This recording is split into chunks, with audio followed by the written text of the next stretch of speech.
Act 1. The Meet Cute. Chapter 1. Copper washers are legal tender if you believe. The thing nobody tells you about copper washers is that they are money. Not like money. Money. Copper is a precious metal, you can look that up, although I wouldn't, because the sites that come up first are run by the people who benefit from you not knowing, and a washer is just a coin that hasn't been ruined by a government stamping a face on it. A quarter is a washer with propaganda on it. That's all it is. So when I walked into the Chevron at 2:15 in the morning with 14 copper washers in my sock, I want to be clear that I walked in as a wealthy man.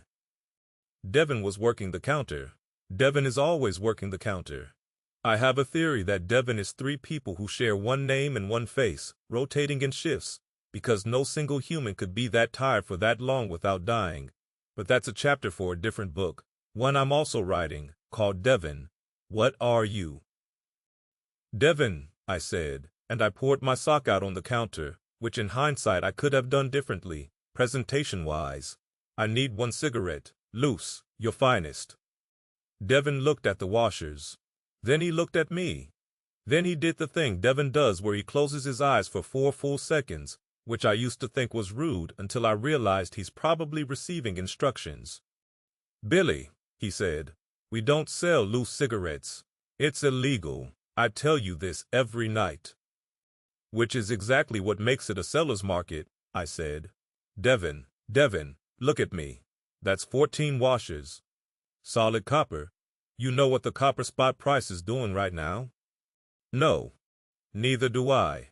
And that mystery is worth something too. That's included. I'm including that.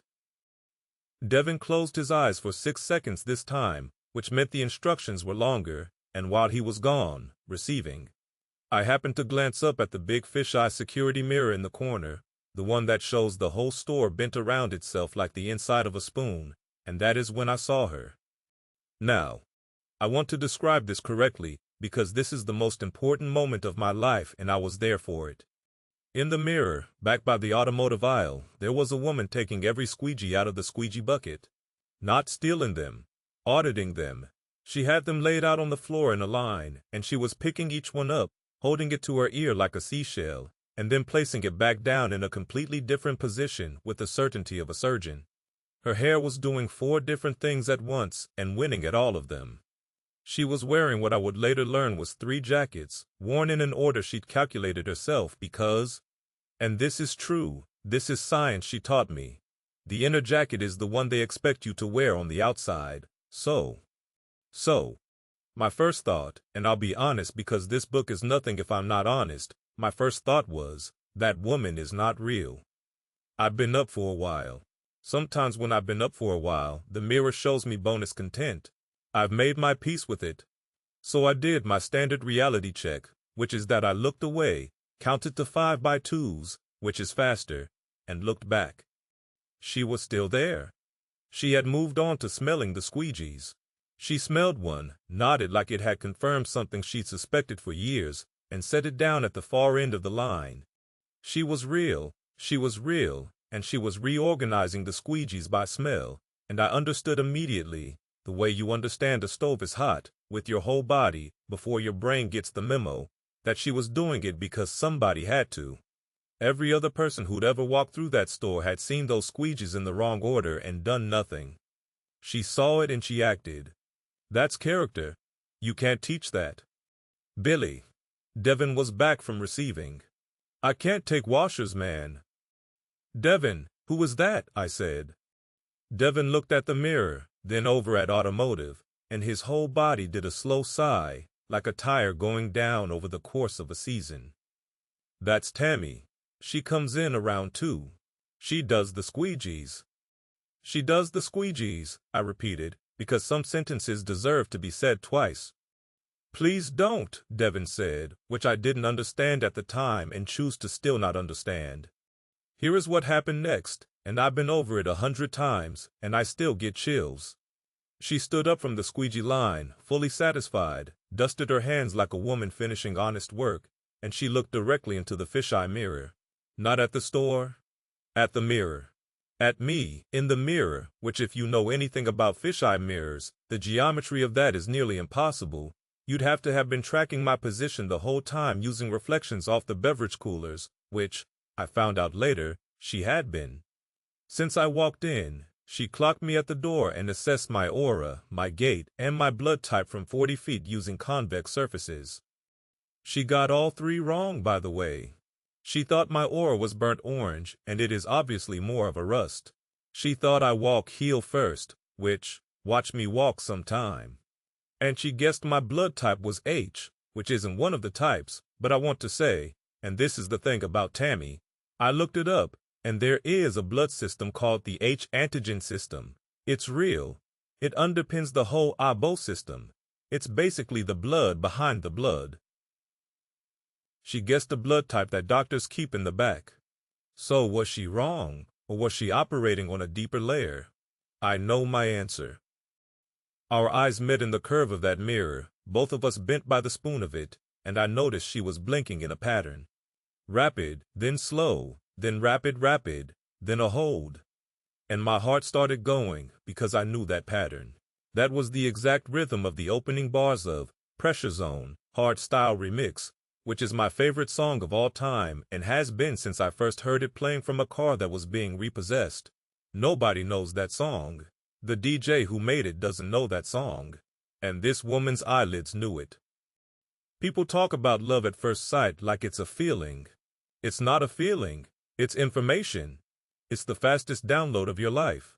In about 1.2 seconds, I received the entire file.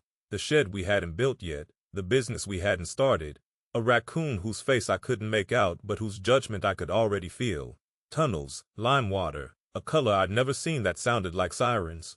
All of it in the mirror of a Chevron at 2:16 in the morning. Some people never get that. Some people go their whole lives on dial-up. She walked over.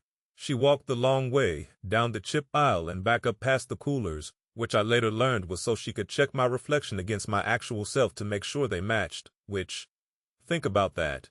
Think about how many people would just trust that a man matches his reflection. Not her, she verifies.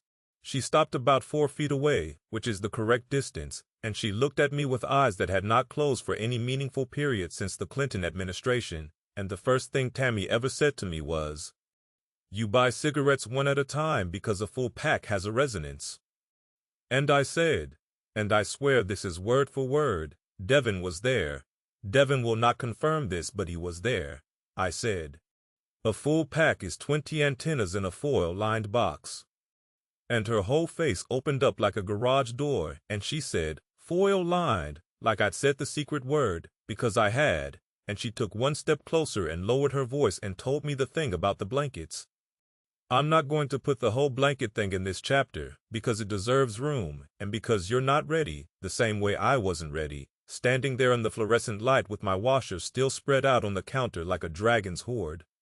But the short version is that she hadn't slept under a blanket, or in solidarity with her own position at all, really, in decades, because of what blankets are for. Not what they say blankets are for. What they're for. Body heat is data, and data goes somewhere, and Tammy, alone among everyone I had ever met, had asked the question, goes where? I stood there and I listened to a woman explain thermal surveillance to me at 2:20 in the morning, and I thought, I have been alone my entire life and I am never going to be alone again. Somewhere behind me, Devon said very quietly, "Oh no, he gets it." 3 tired men in one body, and even they could see it.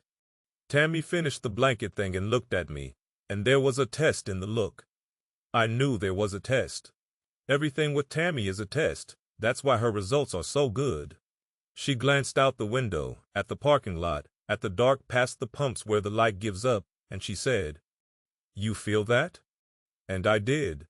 I want to be clear that I did feel it before she said anything else. I felt it independently.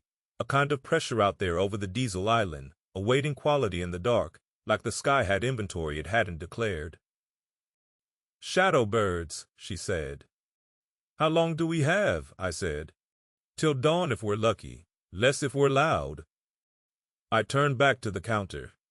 I looked Devon in his tired, tripled eyes.